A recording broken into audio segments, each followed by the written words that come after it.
नमस्कार दोस्तों, हमारे YouTube चैनल पूजा पाठ कथा कहानी में एक बार फिर से आपका स्वागत है। अगर आप हमारे चैनल पे नए हैं तो हमारे चैनल को सब्सक्राइब कर लीजिए, बेल आइकॉन भी दबा दीजिए ताकि हमारा जो भी पूजा पाठ से जुड़ी हुई कथाएं हैं डालूं वो आप तक पहुंच सके। तो आइए आज सुनते हैं पुरुषोत्तम मास महात्म्यम का 18वां अध्याय। नारद जी बोले, हे तपोनिधे, उसके बाद साक्षात भगवान वाल्मीकि मुनि ने राजा दृढ़धनवा से क्या कहा वह आप कहिए। श्री नारायण बोले, वह दृढ़धनवा अपने पूर्व जन्म का वृत्तांत सुनकर आश्चर्य करता हुआ मुनि श्रेष्ठ वाल्मीकि मुनि से पूछता है। दृढ़धनवा बोला, हे ब्राह्मण, आपके नवीन नवीन सुंदर अमृत के समान वचनों को बार बार पान कर कर भी मैं तृप्त नहीं हुआ, इसीलिए पुनः उसके आगे का वृत्तांत कहिए। वाल्मीकि मुनि बोले, हे जगती पते, इस प्रकार उस ब्राह्मण के विलाप करते समय गर्जना से दसों दिशाओं को गूंजित करता हुआ असमय में होने वाला मेघ आया। पर्वतों को कपाने के समान तीक्ष्ण वाला वायु बहने लगा और बिजली अत्यंत चमकती हुई अपनी आवाज से दसों दिशाओं को पूर्ण करती हुई इस प्रकार 1 मास तक वृष्टि हुई, जिसके जल से पृथ्वी भर गई। परंतु पुत्र शोक रूप अग्नि के ताप से संतप्त वह ब्राह्मण कुछ भी नहीं जान सका, न तो जलपान किया न भोजन ही किया, केवल हे पुत्र इस प्रकार कहकर विलाप करते हुए ब्राह्मण का उस समय जो मास व्यतीत हुआ वह श्री कृष्णचंद्र का प्रिय पुरुषोत्तम मास था। वह न जानते हुए उस ब्राह्मण को पुरुषोत्तम मास का सेवन हो गया। उस पुरुषोत्तम मास के सेवन से अत्यंत प्रसन्न नूतन मेघ के समान श्याम वरण बनमाला से भूषित हरि भगवान स्वयं प्रकट हुए। जगत के नाथ श्री हरि के प्रकट होने पर मेघ समूह गायब हो गए। बाद में उन ब्राह्मण ने पुरुषोत्तम श्री कृष्ण को देखा। दर्शन होने के साथ ही गोद में लिए हुए पुत्र के शरीर को जमीन पर रखकर स्त्री सहित ब्राह्मण श्री कृष्ण भगवान को दंडवत नमस्कार करता हुआ हाथ जोड़कर श्री कृष्ण भगवान के सामने खड़ा होकर श्री कृष्ण भगवान ही हमारे रक्षक हो ऐसा विचार करता हुआ भगवान भी पुरुषोत्तम की सेवा से प्रसन्न हो अमृत की वृष्टि करने वाली अत्यंत मधुर वाणी से बोले। श्री हरि भगवान बोले, सुदेव तुम धन्य हो, इस समय आप भाग्यवान हो। तुम्हारे भाग्य के वर्णन करने में त्रिलोक में कोई समर्थ नहीं है। हे वत्स, हे तपोधन, जो तुम्हारा होने वाला है उसको हम कहेंगे, तुम सुनो। हे ब्राह्मण, 12,000 वर्षों की आयु वाला पुत्र तुमको होगा। इसके बाद तुमको पुत्र से होने वाले सुख में संदेह नहीं है। हे द्विजोत्तमा, प्रसन्न मन से मैंने यह पुत्र तुमको दिया है। हमारे प्रसाद से होने वाले तुम्हारे पुत्र सुख को देखकर हे द्विजोत्तमा, देवता, गंधर्व और मनुष्य लोग पुत्र सुख की इच्छा करने वाले होंगे। इस विषय में तुमसे प्राचीन इतिहास मैं कहूँगा, जिस इतिहास को पहले मार्कंडेय मुनि ने राजा रघु से कहा था। प्रथम कोई श्रेष्ठ मन वाले धनुर्मा नामक मुनीश्वर लोगों को पुत्र रूप मानसिक चिंता से जले हुए देखकर दुखित हुए। अमर पुत्र की इच्छा करके दारुण तप करने लगे। 1000 वर्ष बीत जाने पर धनु मुनि से देवता लोग बोले, हे मुनीश्वर, तुम्हारे कठिन तप से हम सब प्रसन्न हैं, इसीलिए अपने मन के अनुसार श्रेष्ठ वर को मांगो। श्री नारायण बोले, देवताओं के अमृत तुल्य इस वचन को सुनकर उस तपोधन धनु नामक मुनि ने बुद्धिमान और अमर पुत्र को मांगा। ऐसा सुनकर उस ब्राह्मण से देवताओं ने कहा कि पृथ्वी में ऐसा पुत्र नहीं है।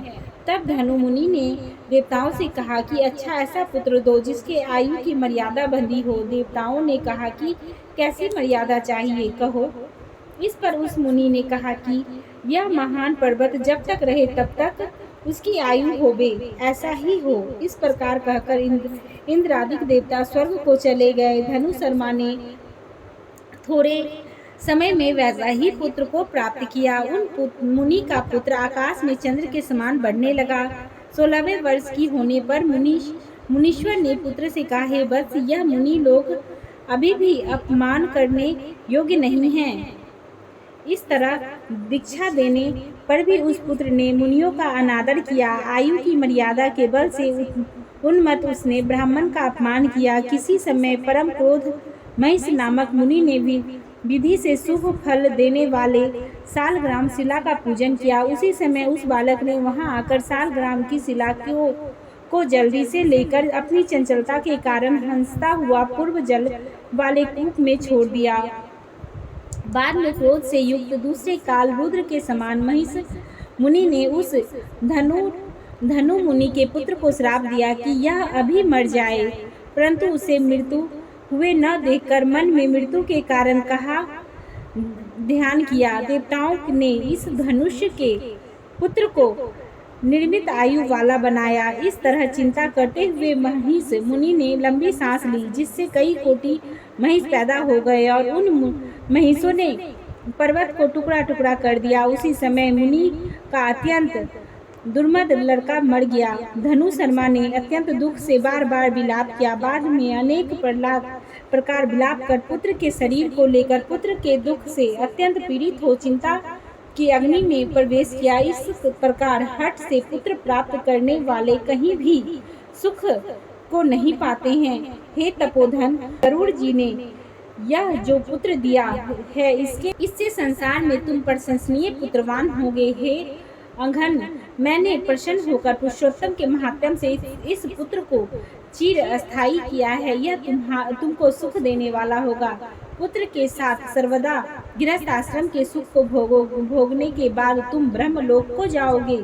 वहाँ तुम उत्तम सुख देवताओं के 1000 वर्ष प्रयत्न भोग कर पृथ्वी पर आओगे। हे द्विजात्मा, यहाँ तुम चक्रवर्ती राजा होगे। धृतधन्वा नाम के से प्रसिद्ध तथा सेना सवारी से युक्त हो 10,000 वर्ष प्रयत्न पृथ्वी के राज्य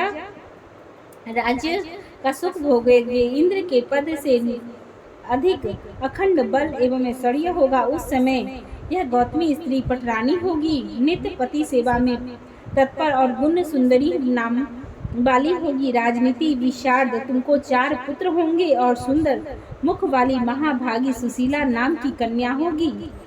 हे महाभाग, सुरों और असुरों को दुर्लभ संसार के सुख को भोगोगे। इस पृथ्वी में हमने सब कुछ किया, अब कुछ कर्तव्य नहीं है। इस समय अज्ञान से मोहित होकर अत्यंत दुस्तर संसार के विषयों में घिंचे हुए मन वाले तुम संसार रूपी समुद्र के पार करने वाले विष्णु भगवान को जब भूल जाओगे, तब हे विप्रौ, उस समय वन में यह तुम्हारा पुत्र शुक पक्षी होकर वट वृक्ष के ऊपर बैठकर वैराग्य पैदा करने वाले श्लोक को बार बार पढ़ता हुआ तुमको इस प्रकार बोध कराएगा। शुक पक्षी के वचन को सुनकर दुखित मन को होकर घर जाओगे। बाद में संसार के विषय सुखों को छोड़कर चिंता रूपी समुद्र में मग्न हो वाल्मीकि मुनि आकर ज्ञान कराएंगे। उनके वचन से निसंदेह ही शरीर को छोड़कर हरि भगवान के पद को दोनों स्त्री पुरुष तुम जाओगे, जो कि पद आवागमन से रहित कहा गया है। इस प्रकार महाविष्णु के कहने पर वह ब्राह्मण बालक उठ खड़ा हुआ। वे दोनों स्त्री पुरुष ब्राह्मण पुत्र को उठा देखकर अत्यंत आनंदित हो गए। जब देवता लोग भी संतुष्ट होकर पुष्प की वर्षा करने लगे, सुखदेव ने श्री हरि को भी इनको और माता पिता को प्रणाम किया। उस ब्राह्मण को पुत्र के साथ देखकर गरुड़ जी भी अत्यंत प्रसन्न हुए।